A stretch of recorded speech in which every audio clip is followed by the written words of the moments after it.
और परमात्मा कबीर जी कहते हैं कि जो किसी की मृत्यु होगी वो तो जले, और जो उसको जलाने जाएंगे एक दिन वह भी जलेंगे, और जो देख रहे हैं खड़े होकर के फलाना मर गया देखो उसकी चिता जले है, और वह भी जलेंगे एक दिन, उनको भी वहीं जाना है। पर ये वो बुद्धि इतनी काम ना करती, इतना दबाव है हमारे ऊपर, प्रेशर है, नशा है, हमें डर ना लगता कि हम भी वहीं जाना है, हमने भी एक दिन वहीं जाना है। वो दिन याद कौन रखते हम, और वो अब याद रहेगा। मौत बेसारी बावड़े तन अचरज किया कोने, तन माटी में मिलेगा जो आटे में लोने। एक भगत था, एक संत था, और वो संत पतला दुबला और ठीक सा था, और बाकी वो अपने जैसे किसी वस्तु को कोई चिंता हो जा तो उसके चेहरे की, उसकी फेस की आकृति कुछ अजीब सी रहती है। तो एक भक्त आता था उस संत के पास, बढ़िया फलों के दर्जन फल, सेब संतरे लिया करता। तो वो देखा करता था कि महात्मा जी बहुत चिंतित से रहते हैं और बहुत ही ज़्यादा स्वस्थ नहीं है, सेहत अच्छी नहीं है। और दूसरे भक्त वहाँ दूध लाते थे, तो वहाँ डेग सा बढ़ा रहा करता दूध का, फलों की टोकरी बड़ी रहती थी। वो संत जी औरों को दे देते थे प्रसाद रूप में, और फिर खीर ख्यार बना के खिला देते थे।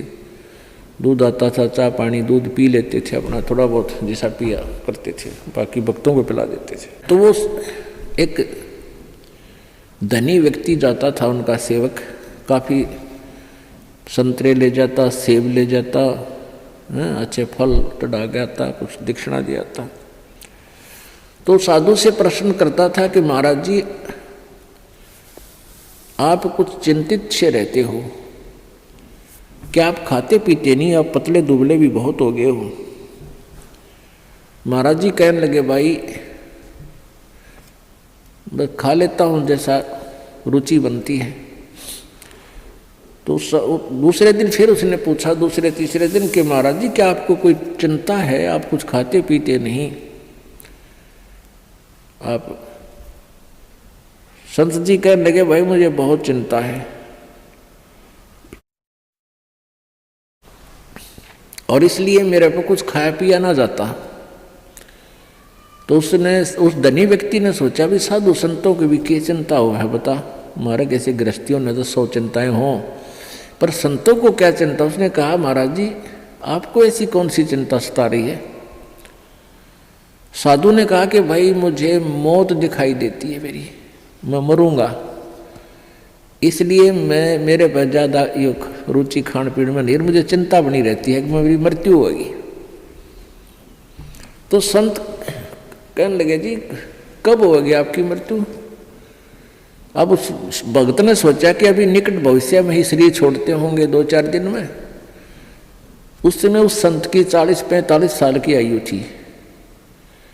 उन्होंने बताया कि भाई अभी मेरी 40 वर्ष बाद मृत्यु होगी, 40 वर्ष के बाद, और आज मेरी 45 वर्ष की आयु हो चुकी है। तो वो धनी भगत कहने लगा हे महाराज जी यह भी कोई चिंता हुई, मरना तो सब ने है, मृत्यु तो सबकी होगी, और साधु संत भी ये चिंता करें, कमाल की बात है, खा पिया करो, मौज करो, है ये तो सब ने मरना है क्या। अब वो प्रतिदिन आवे और यह बात कहे कि महाराज संत भी कदे मृत्यु तो डरा करें, ये तो सब ने मरना है, ये तो क्या बात है, खूब बड़े बड़े लेक्चर डाले। अब उस संत ने सोचा यो रोज दुखी करेगा, ला इसकी फड़क निकाल दूं। उसका मित्र था राजा, संत का, और संत ने उस राजा से, मित्र नहीं उसका सेवक था, राजा से कहा कि संत ने कि वो जो धनी व्यक्ति है एक सेठ, उसको फांसी की, सूली की सजा सुना दे, फांसी की, लेकिन तोड़ना नहीं है, उसके लिए कोई समय निर्धारित कर दे, महीने 20 दिन का।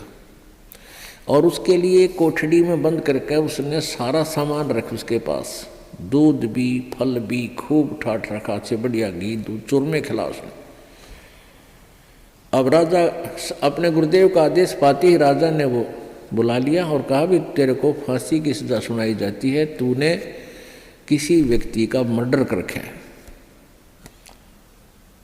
अब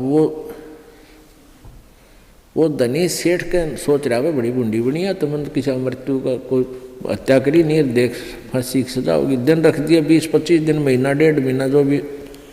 अब वो दिन तारीख दर दी 25 तारीख 24 जैसे 30 तारीख, वो 30 तारीख रख दी महीने की, या 14 छठ 8 जैसे भी कोई रख दी। तो हम अपने उदाहरण के लिए उसको 8 रख दी जो 1 महीने बाद थी, और एक कोठड़ी में बंद कर दिया। उसके आगे फल और दूध के पूरे पात्र भरे रहे, लोटे के लोटे। जब उस फांसी के दिन में 10 दिन पहले, 20 दिन जब उसने हो लिया उसको कैद में, ये पक्का हो गया तेरी फांसी होगी। संत जी गए वहाँ, उनके कैद की कोठड़ी के अंदर से उसके पास से घूम निकले आगे को, उसने देखा श्रीयामा गए। गुरु जी गए, आवाज़ लगाई महाराज जी सुनियो महाराज जी। महाराज जी वापस आए, वन्य देखे थे को होगा तड़े बोलेगा, मैंने देखते ही कौन से में है वो भगत। कहा न देखा महाराज जी ने, भाई कौन है तू? अगजी में वो फलाना सेठ से। और सेठ को भी पता था, उस धनी को भी पता था कि राजा इनकी पूरी मानता है गुरु जी की,